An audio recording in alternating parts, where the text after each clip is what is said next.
Yo, what's going on, guys? My name is Alex, and these are my X factors for the Eastern Conference going into the next season.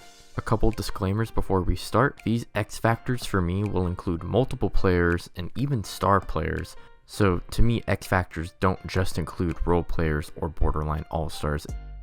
With that out of the way, let's get started. And we're first going to start off with the Brooklyn Nets, and for me, their X factor is Ben Simmons. With Ben Simmons coming back after mental health struggles and a back injury, Simmons is going to have to carry a huge load defensively for the Nets. Outside of him, Claxton and Royce O'Neal, the Nets don't really have any defense. The Nets have always struggled with defense ever since they brought in Kevin Durant and Kyrie, so they hope with trading Harden for Simmons is that this will solve that problem. I'm not sure if it will solve the problem, but it most certainly will help, and if the Nets can stay healthy and continue to be one of the best offenses in the league, Simmons' defense just may be enough to propel them towards the finals. Next up, for the Washington Wizards, I have Kristaps Porzingis. The Wizards will most likely be a play-in team, despite what Porzingis is able to do, but when he was traded from the Mavs, he most certainly showed that he could be an offensive weapon when he's given more touches. Beal will be the first option for the Wizards, but they need Porzingis to be that reliable second option if they want to see any more success. In a way Porzingis can be more helpful is by staying healthy, so we'll see if that can even happen. Next is the Milwaukee Bucks, and for me their X factor is Bobby Portis. Portis was a great six-man for them on that championship run in 2021, but when Brook Lopez got injured the next season in that first game, Portis saw an increased role in offense, and he definitely proved to be a great starting caliber center, but once Lopez came back and took over the starting 5 spot, Portis had to adjust back to playing on the bench. This move back to the bench definitely affected Portis in his last postseason, as he was very spotty in some games and didn't have the same impact as he did on that finals run. Hopefully, with an off-season and another regular season, he can get back to being the 6th man of the year candidate and help the Bucks get back to the finals.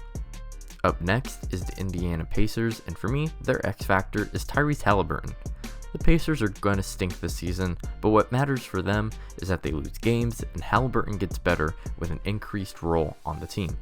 In the 26 games he played after being traded to Indy, Haliburton definitely improved with that increased role, and I think if he could continue in that direction, which I think he will, he could definitely impact how many more wins the Pacers are able to get this season. Next up is the Chicago Bulls, and for me, there isn't one particular player that I think is an X factor, but in all, it's all of their guards. With Lonzo Ball being out for another 4 to 6 weeks with a mysterious knee injury, it's up to Bulls guards like Ayo Dosunmu, Caruso, Dragic, and Kobe White to try to make up for the loss. Lonzo was so valuable to the success of the Bulls in the beginning of last season, with his defense, 3-point shooting, and playmaking, and the Bulls are going to miss him a lot. I was also considering Vucevic for this X Factor spot, but I felt that the loss of Lonzo was worse than Vooch just not being as good as he was last season compared to when he was on the Magic. Next, for the Detroit Pistons, I have Cade Cunningham.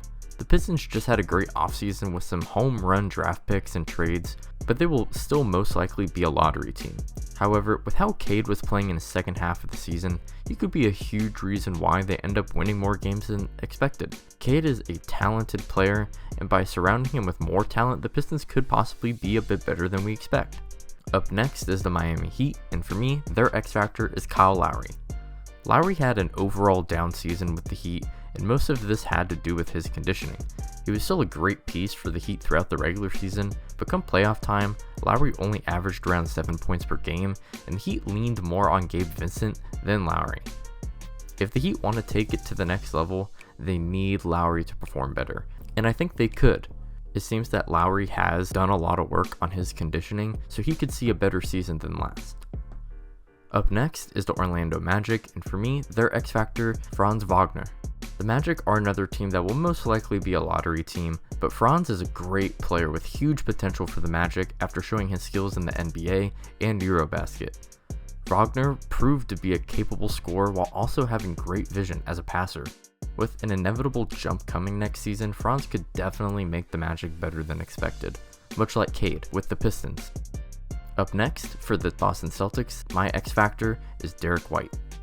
The Celtics are going to be one of the best teams in the East, but if they want to go over the top, Derek White could be a huge help for them, and that would be through his 3-point shooting. He only shot 30% from 3 last season, but his best 3-point shooting season was about 4 seasons ago, where he shot 36%. If he could just be an average 3-point shooter on top of his great defensive ability, the Celtics would be even more of a dangerous team in the East. Up next is the Philadelphia 76ers, and my X factor for the Sixers is James Harden.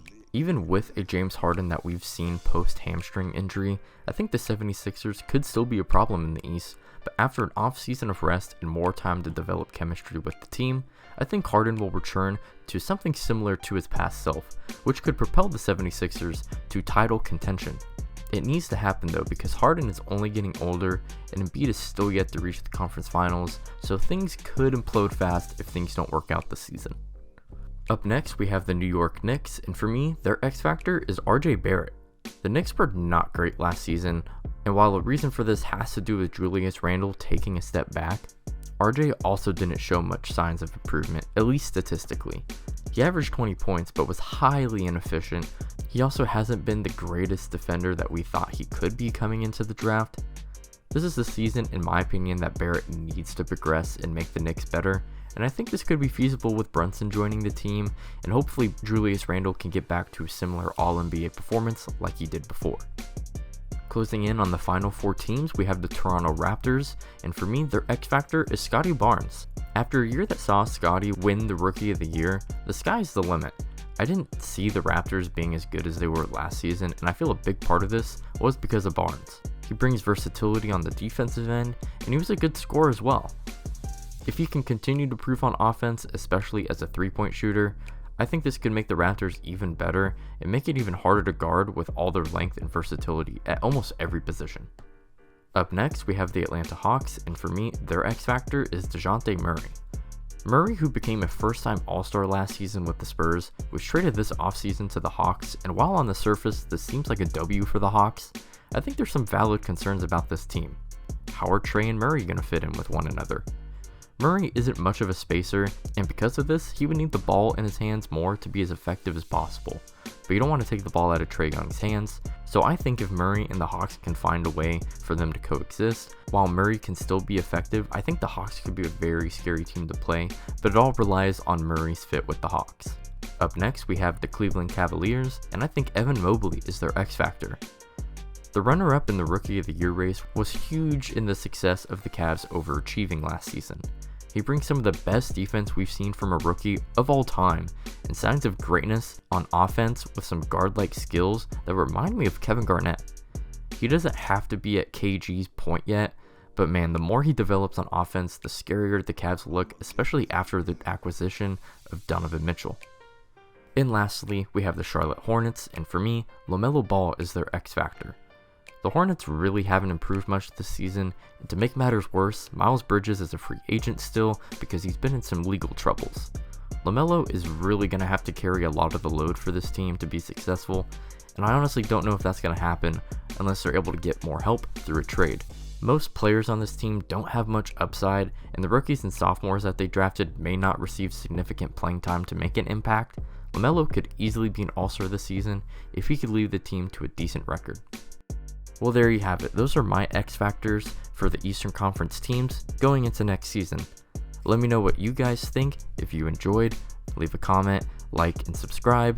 I'm going to be also doing my X factors for the Western Conference, so make sure that you stay tuned for that. You can check out all my socials in the Linktree link below in the description. There is also my podcast channel, so if you're interested in that, go check it out. Anyways, I'll see you all in the next one. Peace out.